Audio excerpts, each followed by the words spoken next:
The Big Ten has taken a beating from the national media in recent years, undeservedly. A lot of national pundits blowing a couple games out of proportion, not doing their research, not doing their homework, and checking the facts out in the bowl games in particular. But this year, the beatings deserved. The Big Ten is bad. MarkRogersTV just a few minutes after Notre Dame took care of Michigan 13-6. Let's run down the Big Ten report card because the non-conference season is just about complete. There's a few insignificant games left to be played, but basically it's all in the books until the bowl season rolls around. Of course, it started with Michigan getting annihilated, embarrassed by Alabama 41-14.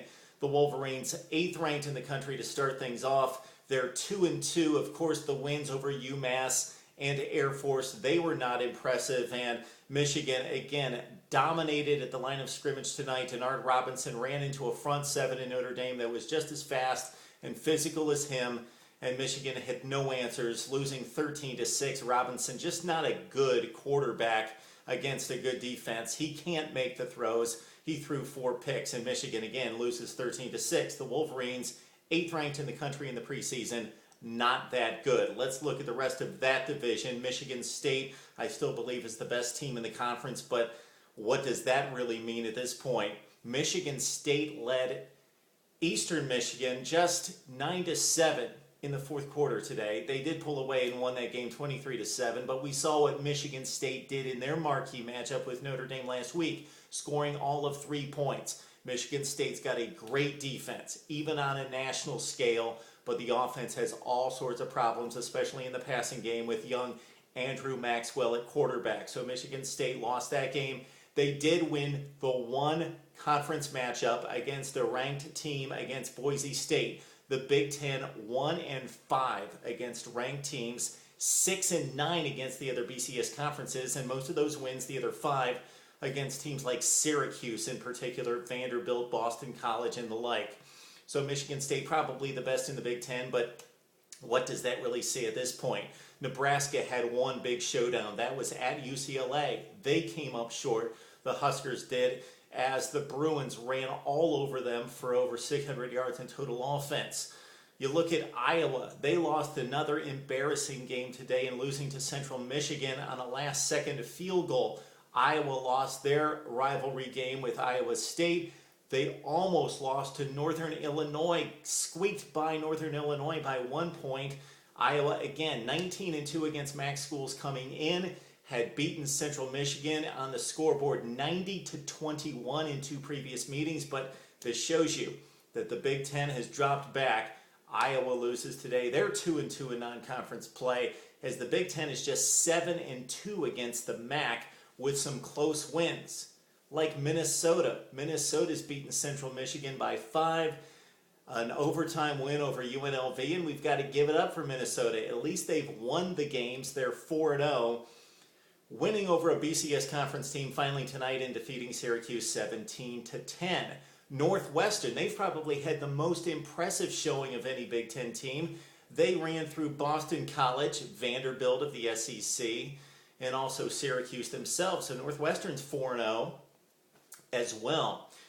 You look at in the other division with Ohio State, the Buckeyes are 4-0 and maybe the best team in the Big Ten. We'll see the showdown with Michigan State coming up next Saturday, but the Buckeyes were dreadful today, barely getting by UAB 29-15. That was a 21-15 game in the fourth quarter with UAB driving.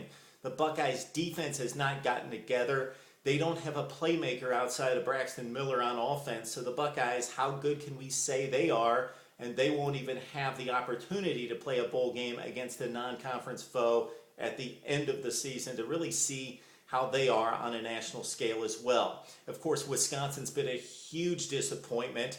Danny O'Brien coming in from Maryland as the ACC Freshman of the Year back in 2010.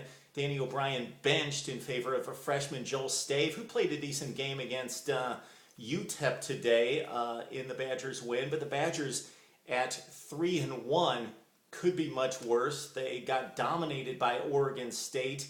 Monte Ball hurt today, gained just 40 yards, suffered a head injury. We'll see what his status is down the road. And he was only averaging 3.8 yards per carry, a guy that ran for 39 touchdowns and 6.5 yards per carry last year. Wisconsin, we know the story on them. Northern Iowa took them right to the bitter end, 26-21. They went out to Oregon State, as we mentioned, lost that game in a weekend that the Big Ten lost 3 straight to the Pac-12 in embarrassing fashion. So Wisconsin has not been good as well, and they barely got by Utah State on a missed field goal at the gun.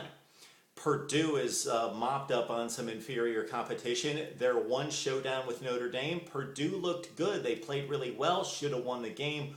Lost on a last-second field goal to the Irish on the road, 20-17. So maybe that's actually the Big Ten's best showing to date. Indiana's Indiana and Illinois getting blasted by Louisiana Tech tonight, 1 week after going out west to Arizona State, and Illinois getting embarrassed by the Sun Devils. The Big Ten has been awful. Conference play starts this week, and this mighty proud conference is going to have to wait until bowl season to prove that they are still relevant on the national scene.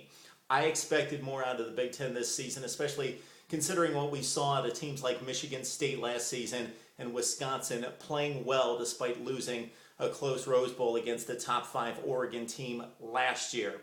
But not in this non-conference season. The Big Ten has not shown up, and again, it'll be a few months before the conference can make amends in bowl play. Would love to hear what you have to say about the Big Ten and college football in general on Mark Rogers TV.